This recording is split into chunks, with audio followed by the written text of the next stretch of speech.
If you gaze into the abyss long enough, you see the light, not the darkness. I'm betting my life on it. Bring it on. The adventure along the route, man. And I would say, where's that adventure to be found? You don't want someone else's fate. Man, your fate's enough. And your adventure's enough. It's plenty. It's more than you can ever fully realize. And so that's also part of the reason that we all believe that the individual has some intrinsic dignity. It's don't be so sure that your position and your room is so damn trivial. It might be your attitude towards it that's trivial.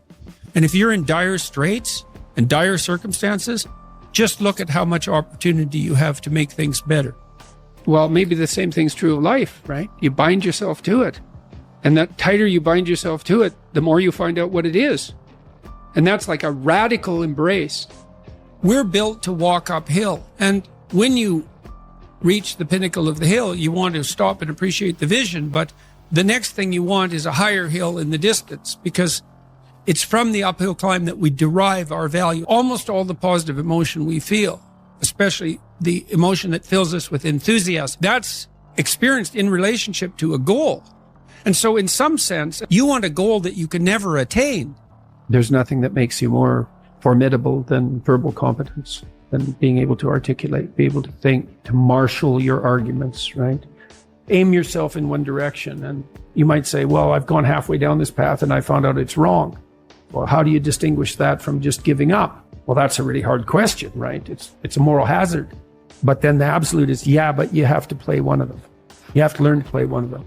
You have to become an expert at least one of them. And then that's not a relative proposition. And I believe that's true. So you want to commit to something. And then when you commit to something, you require yourself to bring all of your disparate components moving in a single direction, united in a single direction. So it's a unifying act. You said that a harmless man is not a good man. A good man is a very dangerous man who has that under voluntary control. How should people become more dangerous? Oh, becoming more articulate is definitely, I would say, that's the primary array of weapons. I mean, physical prowess is something, and it's not nothing, that physical confidence that comes along with that as well. But the same thing replicated at the level of the ability to communicate and to think, that's a way broader field of battle and opportunity. In a world with seemingly infinite options, it can be challenging to decide on the best course of action for one's life. Peterson suggests that a useful approach is to focus on what bothers you or what you find most challenging. These discomforts or challenges can be an indication of where one should focus their time and energy. By leaning into what is difficult or uncomfortable, individuals can discover their strengths and find direction in their lives. Be honest with yourself about your interests, abilities, and limitations, and pursue the path that aligns most closely with your values and passions. There's a lot of things you could be bothered by. Like a million things, man. But some things grip you.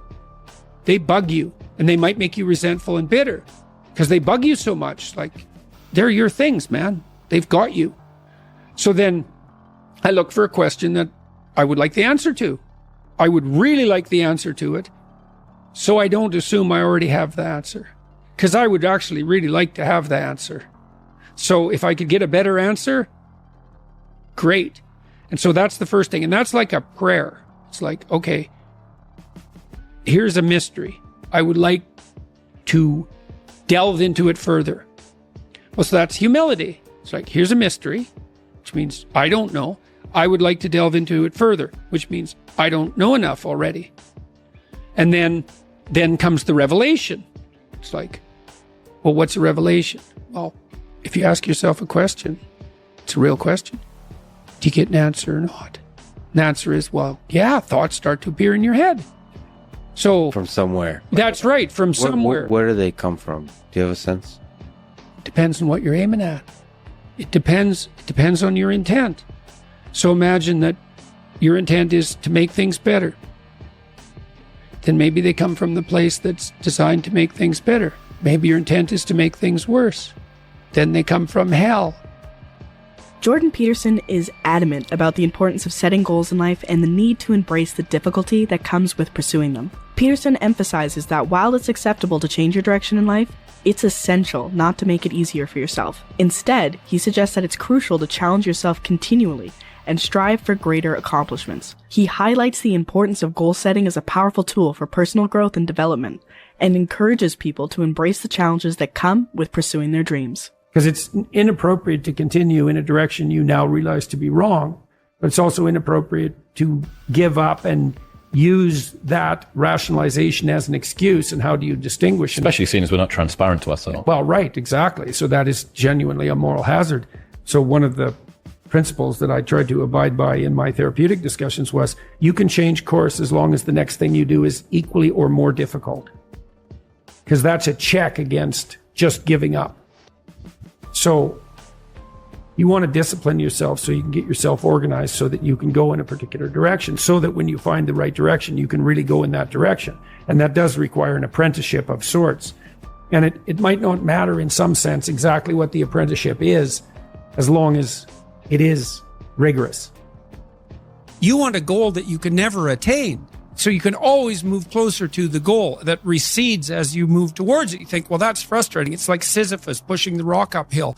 But it's not, because as you pursue that goal, you put yourself together and your life does get better and richer and more abundant. And that's why the highest levels of virtue and goal are in some sense transcendent. You want them to be above everything you're doing so you can continually move towards something that's more sublime and better. That's what you are. You're here to live, not to sleep. And the problem with the vision of Mai Tais on the beach is that, well, first of all, that's a vision of drug-induced unconsciousness. Second, it's only going to work for about a week. Third, you're going to be a laughingstock in a month and depressed and aimless and goalless. You want a horizon of ever expanding possibility. And so it does happen to people because they've staked their soul on the attainment of an instrumental goal. Our goal with this video was to share some of Jordan Peterson's most insightful advice and encourage you to use it to help achieve your own personal goals. Whether it's setting ambitious targets, embracing challenges, or focusing on what bothers you, Peterson's insights can help create a path that is fulfilling, purposeful, and unique to you. With perseverance, dedication, and a willingness to take on challenges, you can achieve more than you ever thought possible.